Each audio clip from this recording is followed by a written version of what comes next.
In the southwest corner of New Zealand, there is a place of extraordinary beauty and ruggedness, Fiordland. New Zealand's largest national park by a factor of 4. For adventure, it is a place without parallel. I was first acquainted with its open coast in the spring of 2000. This is me on a failed quest to traverse even a small part of its open coast back then. It's a place where the weather calls the shots. The sea provides the challenge and the land provides the consequence. That was a fact I would be reminded of several times on my return there. Because although it was 23 years since I was there with a sea kayak, the desire to experience that Fiordland Coast in full had never left me. This is the story of that trip. The ultimate goal was to kayak between the road ends of the South Coast and Milford Sound. However, faced with a 10-day forecast of unrelenting big swells and strong headwinds, we opted for an alternative. Start at Doubtful Sound and kayak north, returning later to kayak the southern section if and when conditions allowed. Yeah, so been checking the weather since we left Auckland.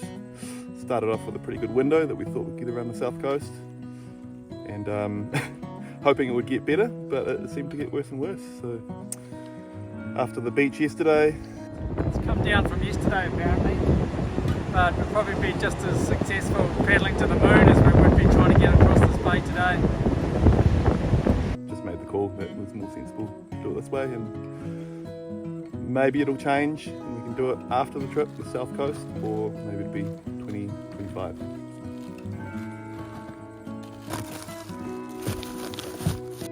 Nine, 10.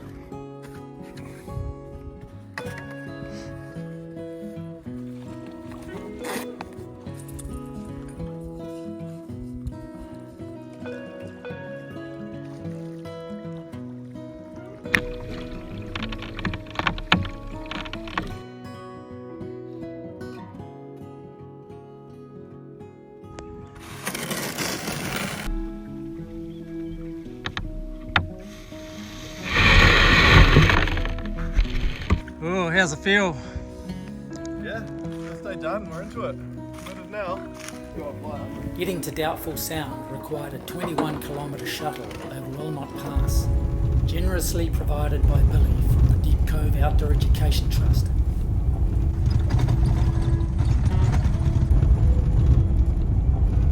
So we just hitched a ride over to Deepwater Cove, now in Doubtful Sound. Had some amazing support from the hostel. Heading out now, trying to find a place to camp, possibly Hall's Arm, the first arm on our left as we head up around the point here. It's been a tricky couple of days coming to the decision to bail out of the south coast and come into Doubtful instead. It sits really well now that we're across Manapuri, we're in the sea, and I don't know, I'm excited. I'm excited for what lies ahead. And I think we're in for a hell of a challenge just to get to Milford from here. This place has got a scale that's just extraordinary, hard to convey through the lens, but there's a real sense of magnificence here.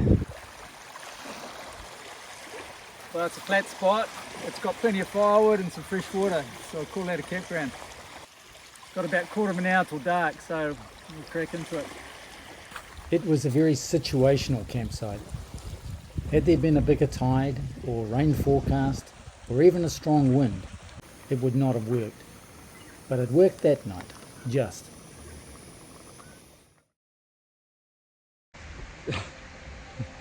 That's where my tent was, just there where harness was.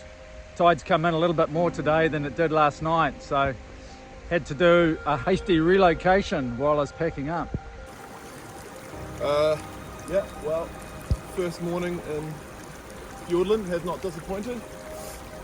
We're really hoping we can find a dry place to sleep tonight, maybe one of the huts. I suppose we'll get going, and I don't know if you can see the sandflies, but they also have not disappointed, so yeah, hopefully we're lucky.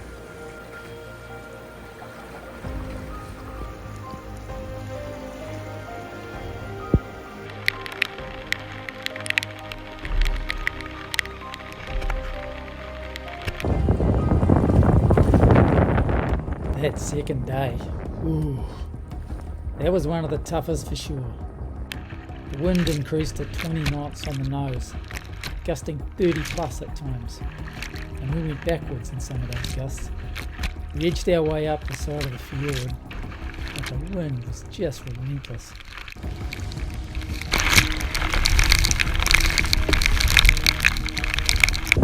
I don't think I've ever paddled so long, not actually believing that I'm going to get where I need to get to. And I can't believe we actually made it. So sore and tired, but glad.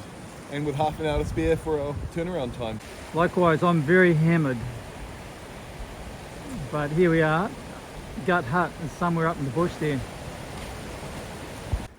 Just above a little cove. Nice place to get to after 6.5 hours of fight, really. It was a long paddle today, and it's certainly taken it out of both of us. I think we need a rest day tomorrow for sure.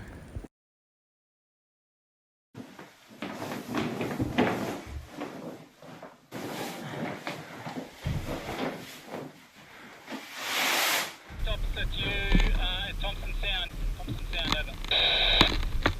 Roger, okay, good as gold, yep. I'll have a bit of an ask around and see what we can track down for you. Roger, many thanks. Happy to pay, over. Roger. Oh well, we just rescued the social media side of this enterprise. Our cable was broken, so we've just flagged down NZ Real tourist boat, and they've given us another cable, so super generous of them just to stop and sort us out. And now we're heading up Thompson Sound, trying to get to Dees Cove. Well, we've got to Dees Hut, which was a lot easier than yesterday. It was a cruisy 3-hour paddle, no wind, flat seas, it was beautiful. And we're about to try and get our first bit of Fiordland tucker, and Jonesy's off to find one large rock for his weight belt. Might be enough. You reckon, do you? It's got some ballast for the diving. Good luck.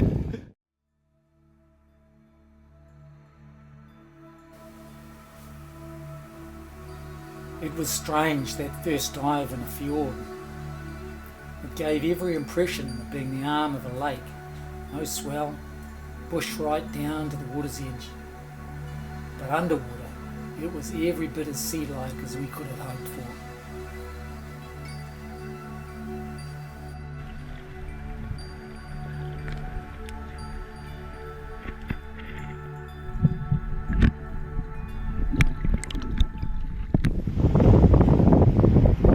Been out 20 minutes for a dive, and we've got tonight's dinner and tomorrow night's dinner, I think.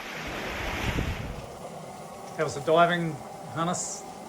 As everybody had told me, started off in a spot which in Auckland would have been just a nothing spot, and camera and a little point, and next thing you know, both getting blue cod, then teriyaki, pawa, and crayfish.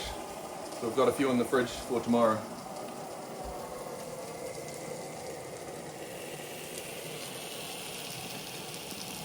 Ooh. Perfect. There's a bit of weather coming in, so we've weatherproofed the kayaks, and looks like we might get a crack at it tomorrow once this weather passes through.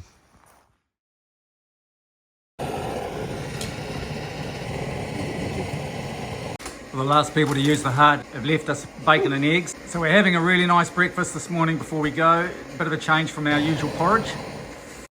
While Hannes is cooking breakfast, I'll show you around a little. Dees Cove hut. Spent a bit of yesterday stocking up the firewood, got our gear drying, and gearing up to leave here now. Head back out onto the sea, which is, can't wait actually, looking forward to it. Should be a great day. That's how you paddle 40 k's in a day. That's what we need. That's the fuel. Been at Dees Cove for 3 nights, heading away on a pretty good forecast. We actually got some blue sky showing. It's been raining all night, raining all morning, and it's due to rain for the next week. Heading out onto the open coast, hoping to get to at least Nancy, maybe Caswell Sound today. This harness trying not to trap a million sandflies in its cockpit. Pretty bloody hard though. Good luck.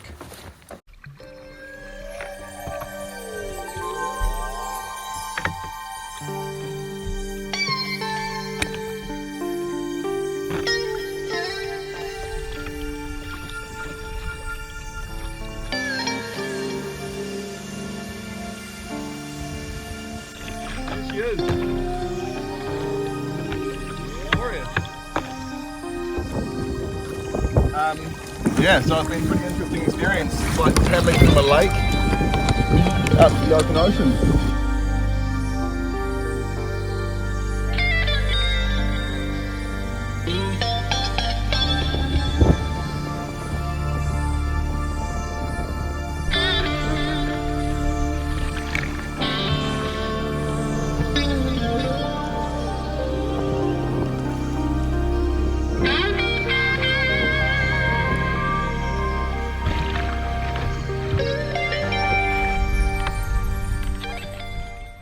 When we got to Caswell Sound, Harness decided to check out a beach.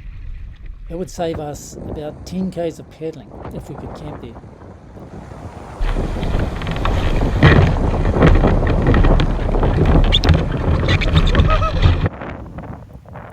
The transition from land to sea or sea to land can be tricky. Landings are generally trickiest, but it was departing where things got hectic this time.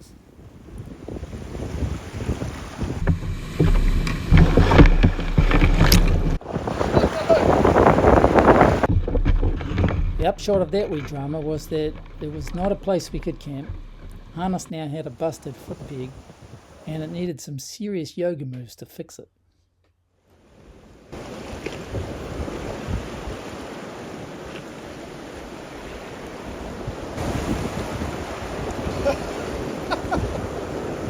That's how not to do it and how to do it.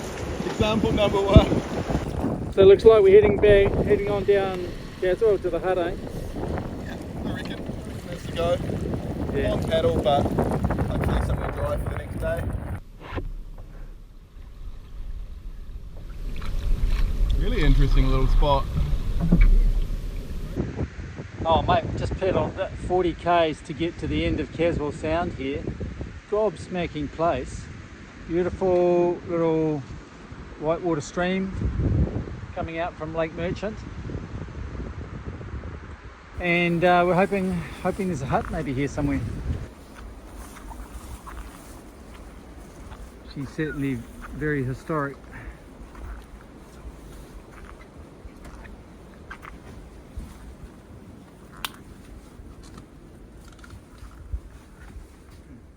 What do you think? I like it. I think it's cozy. We'll see what it feels like when it's pouring down, because there's definitely a bit of moisture in here. So we're in for a hut day here today while this weather passes until we get something better tomorrow to go north on.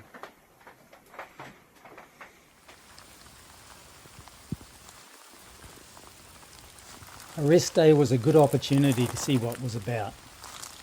Our intention was to get as much of our protein as we could from the land and the sea, and a deer would sort us out for quite a few days. Half an hour later and I was onto some fresh tracks.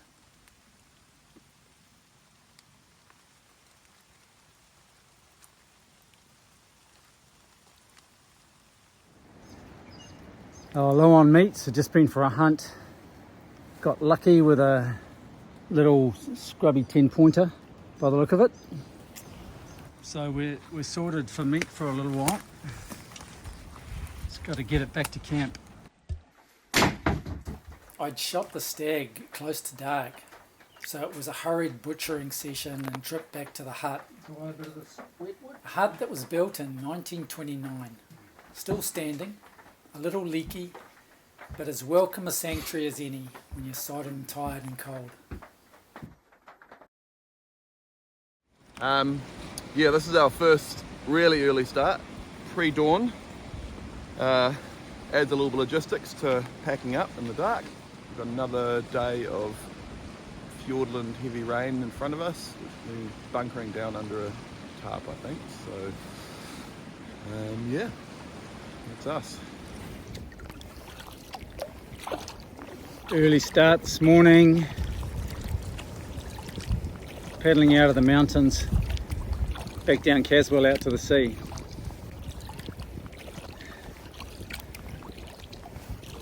Beautiful waterfalls coming in at the side here. It's like a very Tolkien-esque kind of a scene here. Yeah, a little dilemma with Harness's boat as rudder. It went all wobbly on the leg up Caswell here, and one of the nuts had come off the bottom. So have a crack at trying to repair it here. On remote trips, relatively small problems can become major dilemmas if you don't have the ability to sort them out yourself. Luckily, Jonesy, out of his box of tricks, has almost the right nut. Thread's wrong, but it should hold. Fingers crossed. Certainly pretty stunning out here. Changes from feeling like a lake to feeling like the ocean very quickly when you come out of the mouth of the sound.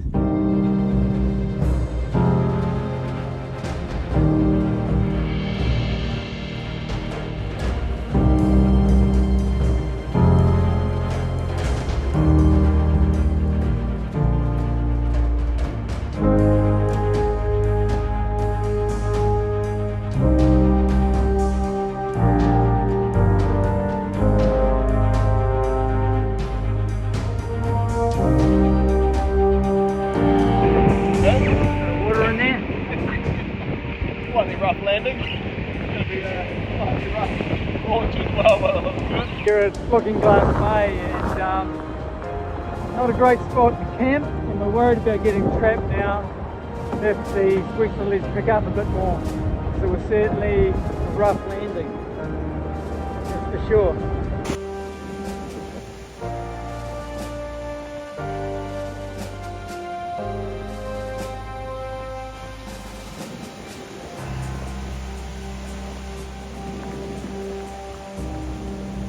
Oh, you timed it perfectly. You couldn't have timed it better. It was a big roller that came through because I was relaxing and I was like, whoa, still not far out enough. And I saw you and then it was like, oh, here he goes. I'm like, oh, that's perfect. Woo!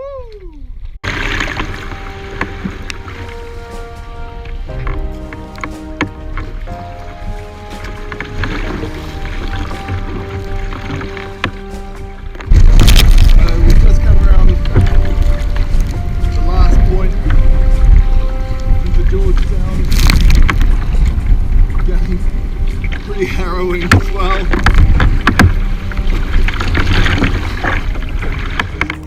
Just coming into the head of George Sound, oh my god, just absolutely stunning in here. Had a wild day out on the open coast coming from Caswell. Turn this around the other way and you can see where we're heading into.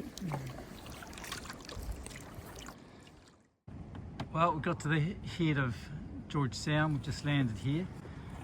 Little hut in the bush, perfect. Hey, what's it like? Oh man, it's epic, it's epic. It's got lots of knickknacks. It's got... Mate, you've paddled from daylight till dark. I'm not surprised you're lost for words. Okay. No, it's a good classic Kiwi dock hut. Beautiful. With everything you need. So we've got venison liver, venison kidney, and crayfish. So surf and turf, I suppose. pasta with oregano. Good fuel for 50 plus k's of kayaking.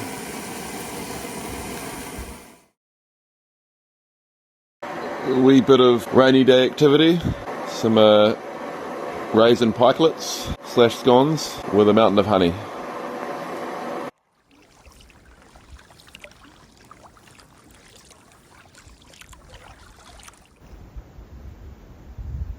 Some fellow kayakers on the George going the other way. Gorgeous morning this morning, heading for Catseye Bay. Hopefully we can camp there, but who knows, after our experience at Looking Glass Bay. We had a horrendous surf landing on my part and quite a difficult departure in the end. We'll find out, I guess.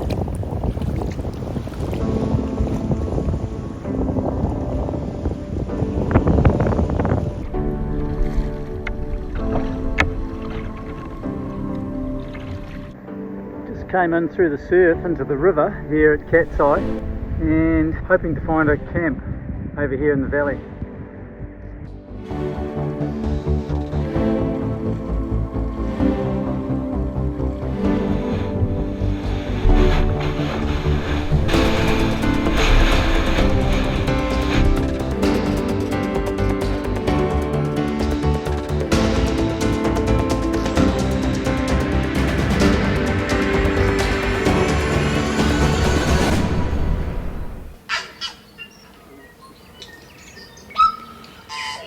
I'm not sure if the video does it justice, but get a slight idea of the sheer quantity of continuous sandflies on the west coast, which if you've been here you probably realise, but if you haven't, it's just pretty intense. But they don't seem to be super bitey, and if you put your little head net on and gloves, then it's all good. All these sandflies made some bad decisions.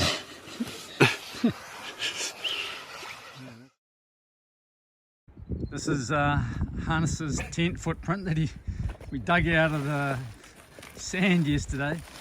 Old railway tarp and a nice sculpted floor from the carted up from the beach below here, so definitely not going to get wet through that. How we roll. Yeah. I slept well. Are you taking it to the next camp, Hannes? Yeah. It's only 15-20 kilos, so you know we'll squeeze that in. And the rest. It's coming into Sutherland Sound on a grey, overcast, sort of drizzly day almost, and hoping to find a nice place to camp as good as last night in Catseye Cove. Very hard to find any sort of footprint here in Fiordland at all for your tent. They're just boulders and scrub and piled up logs at the top of the shoreline from storms and stuff, and just very little in the way of somewhere to put your tent. Ooh, some big waves coming through actually. I might turn this off and go GoPro.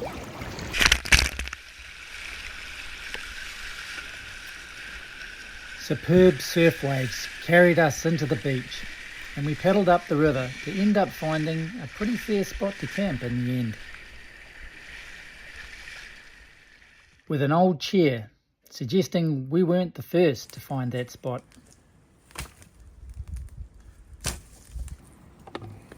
Might actually do a bit more than this. Get a nice big stew happening. What do you reckon? Yeah, we can always reheat it up tomorrow. Yeah, we've got plenty. Yeah. Let's do a big pot. Either the meat's really tender or this knife is actually quite sharp. Is it? How's that venison stew, Hannes? Surprisingly good. Yeah, took about 3.5 hours tending the fire. But man, this is as good, if not better, than I could make at home, I reckon. So what's going on here, Jonesy? So I'm arriving at camp in the afternoon with about 10 kilos of water more than I need in my hold. So I'm just trying to figure out where it's coming in by checking for the leak. Water coming out somewhere. It's actually it's bloody coming out of this thing. Oh no, here it is, mate. Here, sure. There's a freaking split in here from the thing hitting it. Yep, that'll do it. Alright, problem solved. Never would have found that.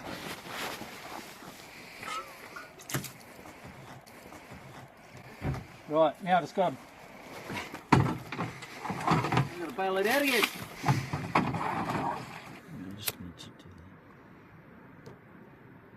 That small leak caused by the rudder was not a common issue. In fact, it was only the second such instance in Barracuda's long history. And mine was an old boat. But again, being self-reliant meant minor issues stayed minor. Should do it. That should do it.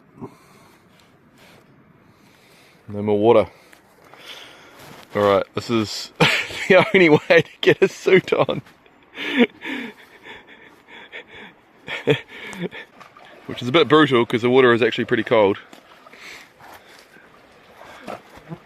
How's the water? Jonesy, what's going on here? This is my white belt.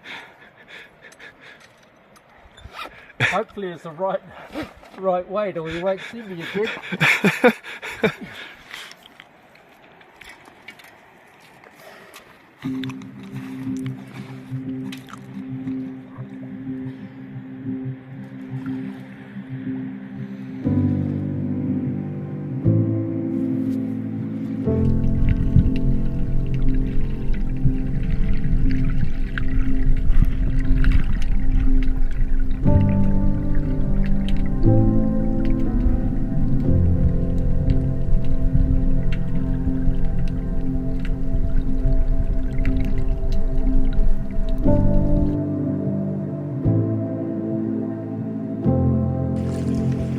So we're just leaving Sutherland Sound. We've packed up quite leisurely. Got an outgoing flow on the river out to the mouth. So it's another Fiordland grey day. Hoping for some sun later, but I think we've actually got rain forecast again. Did you hear that stag roar?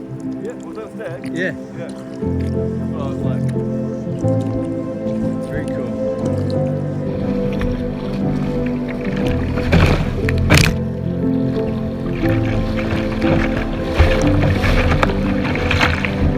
Oh, that was a wee bit spicy.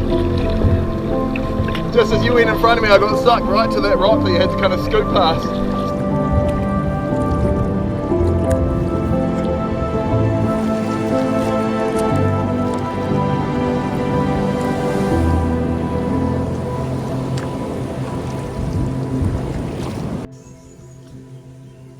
Places to camp comfortably are few and far between in Fiordland, so the huts were welcomed when we had the opportunity to use them. But camping brought its own joys. There's a real pleasure in turning a flat spot into a home for the night. Ultimately, it takes more skill and more thought, and that brings with it a certain satisfaction. But so far it's been a few big days, never hungry, and right now extremely satisfied and stuffed with power and crayfish, which is such a treat.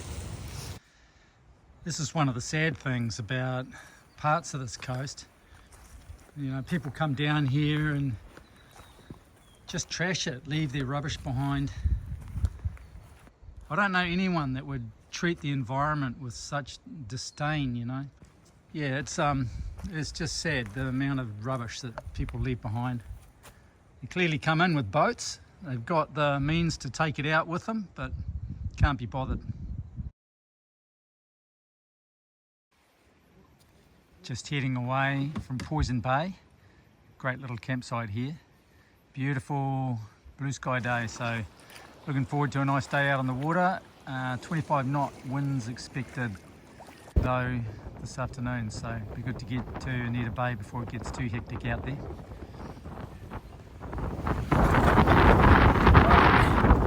Starting to get hectic out here with a quarter tail wind pushing us along. 25 knots I think, but it's a pretty nice day to be on the water if you're a sea kayaker.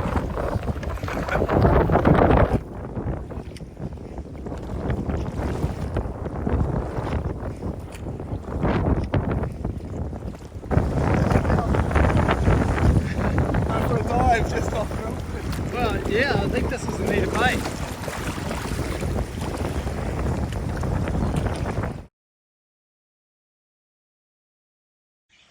When we got to Milford, we didn't really feel like it was time to finish. So we just decided to carry on paddling north to the next road end, Jackson Bay.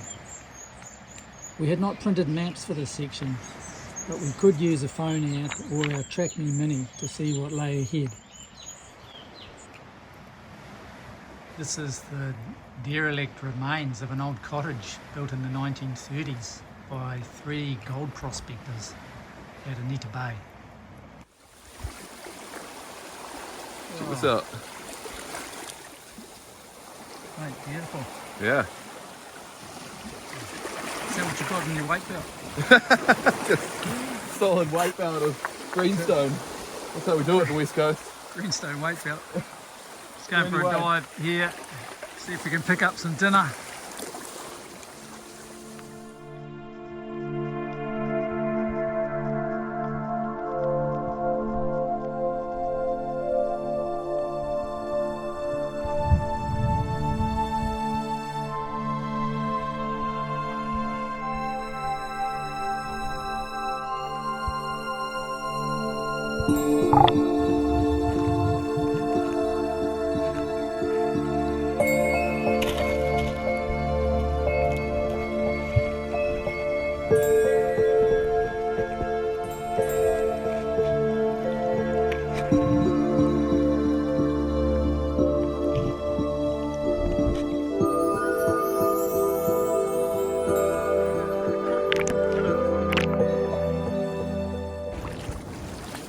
We got away from Anita Bay at dawn and paddled up the coast for a few hours, undecided as to quite where we would land that day.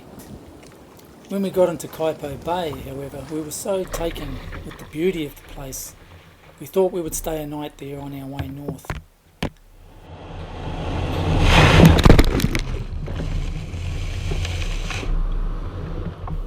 The beach was enormous, and the comings and goings of the locals were mapped out in the sand and made for interesting reading. Got some stoat tracks here, and then deer tracks, kiwi tracks along here. These are possum tracks leading up here, and the seldom seen in these parts yellow sea kayak. Another reason for calling in to Kaipo Bay is that we'd heard from a fisherman that there was a new hut there.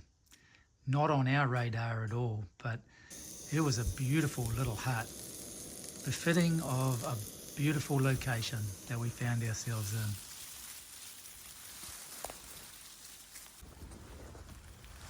When I rely on my meals from the land or the sea, I feel more connected to nature. You become an active part of the ecology, and you feel real gratitude to nature for providing. It's a high trust model after all. But there is reciprocity too with the forest hunting in New Zealand, being the apex predator that introduced animals need to keep their numbers in check, so both the forest and the herd stay healthy.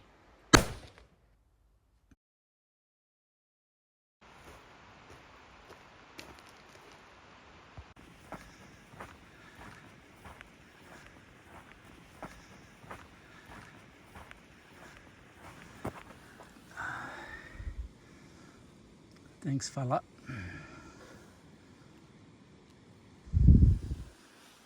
Thanks, fella. Nice one. All right, let's get him back to camp, which is not too far away.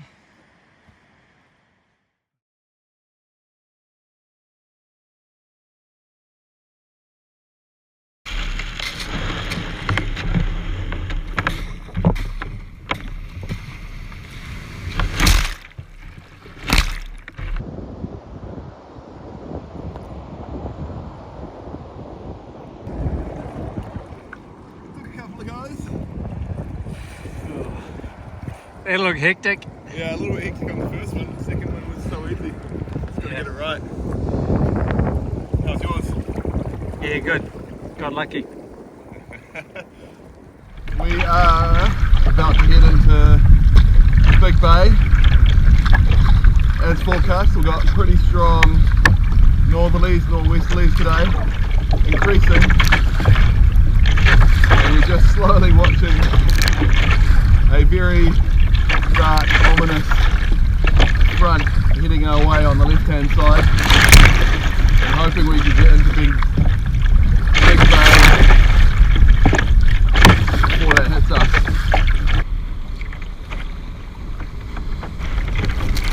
We made some bad choices here.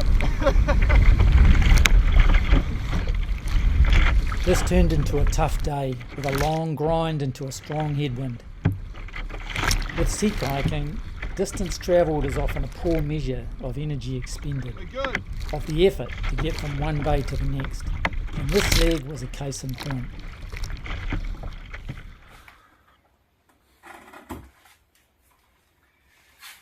Some real nice flax here, so perfect rest day activity.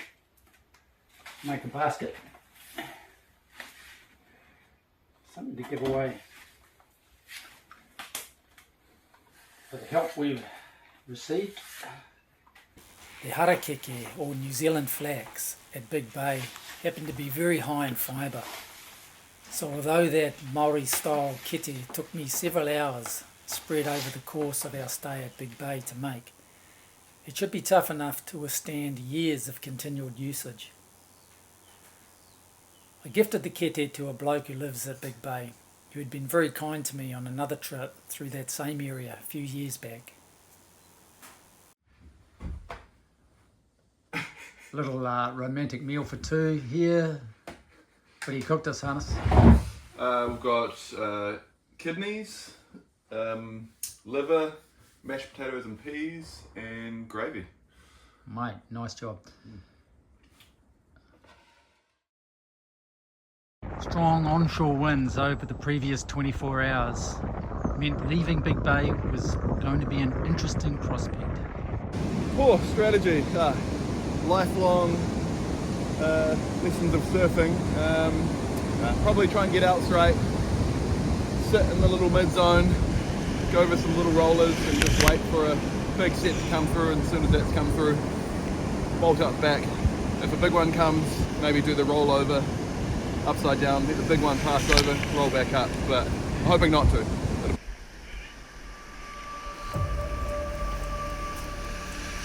Leaving Big Bay was without a doubt the hardest surf that I've ever had to get out through.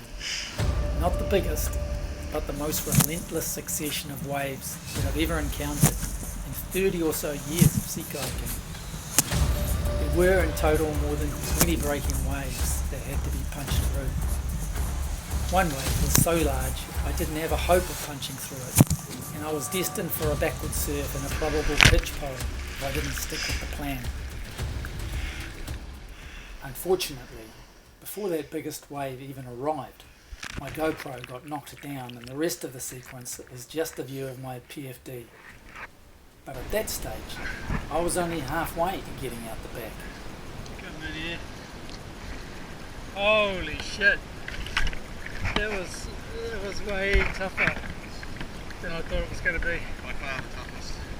Jeez, that's the toughest surf I've ever gone through. Do you see me rock?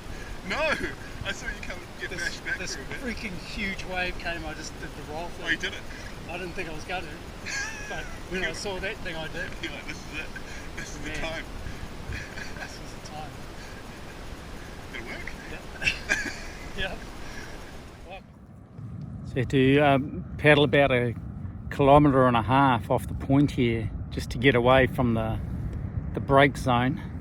Quite the surf today and quite the effort to get out through it, that's for sure.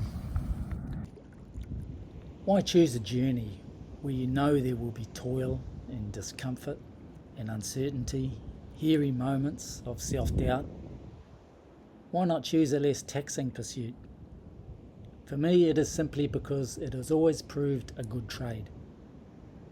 Those perceived negatives, they pale beside the feelings, the learning, the energy I get back, the well-being, the relationships that are built, and the memories. The free version of those things is less vivid, less valuable, and less enduring.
Landings such as this one, when south, kayak and the sea come together in harmonious action, is a beautiful way to end a day on the water.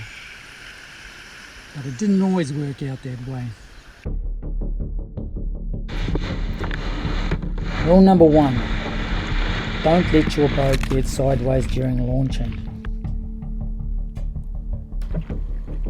With surf landings, however, sometimes you don't want to be straight, otherwise you pitch pole, which for harness looked like this at Perth River. That wee drama resulted in this. Jonesy got completely pitched, vertical. I tried a different tact and took a roll, and also we've now completely opened up the front of my boat. So hit a landing wrong on the rocky west coast.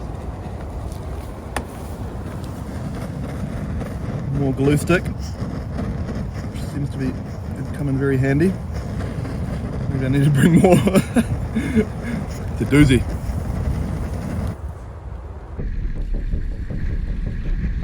This is the tale of my kayak about to scribe an arc over my head after making the same mistake at Barn Bay. Get out. Anna summed it up beautifully, but a few moments earlier it had been all good fun. Up until about now. And then I was in the green room for quite some time. If Harness's boat needed first aid, then mine needed major surgery. Pretty nasty damage. The most obvious damage was a split in the bow. But my kayak had also sustained a ruptured nose cone, and because of the forces involved, with a fully loaded kayak smashing into the rocky bottom. Both seams had split. A small split on the starboard side, but the worst damage of all was a split of more than half a metre along the port seam. It was catastrophic damage, and it would be trip ending, unless we were able to fix it. The plan was to essentially suture up the kayak using heavy nylon fishing line. A large number of piercings would be needed, melted with a hot wire either side of the damage. The gunnels got the same treatment, with Harness and I working together, passing the nylon to and fro to lace up the seams. Some cable ties took care of the nose. A tube of silicone was used to help seal the holes, and the whole lot was covered with tape to finally get back to this. Good as new.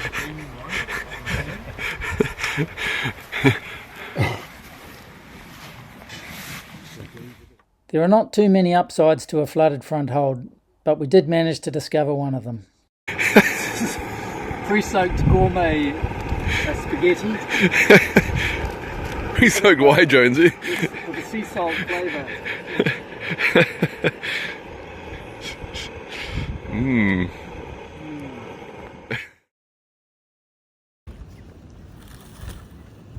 After a decent feed of sea salt pasta and a good night's rest, we headed off again with trepidation and some valuable lessons learned. Our repairs did the job though, and the boat stayed sturdy and watertight for the rest of the trip.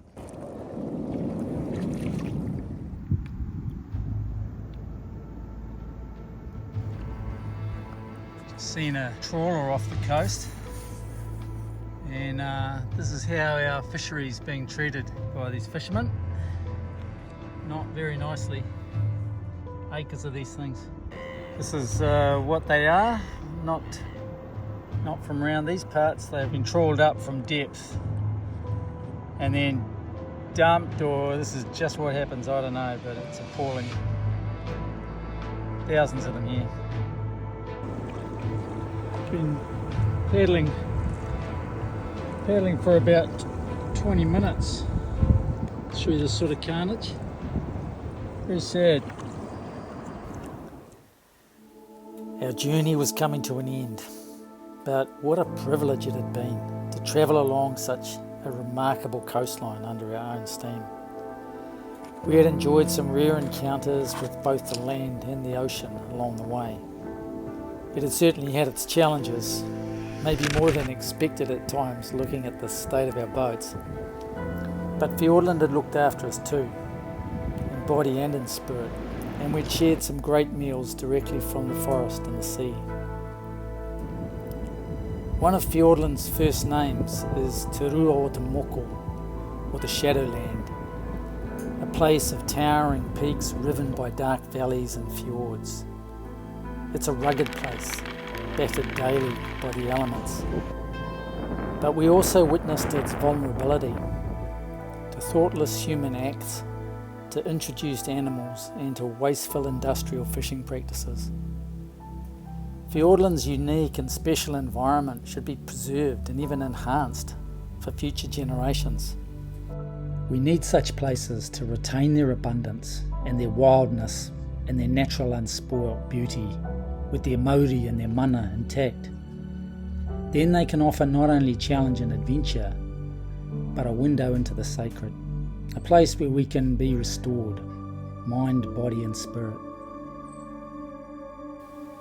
The southern section of the coast eluded us this year, but I think what we learned from this trip will hold us in good stead for when we do get to attempt the south coast, whenever that might be.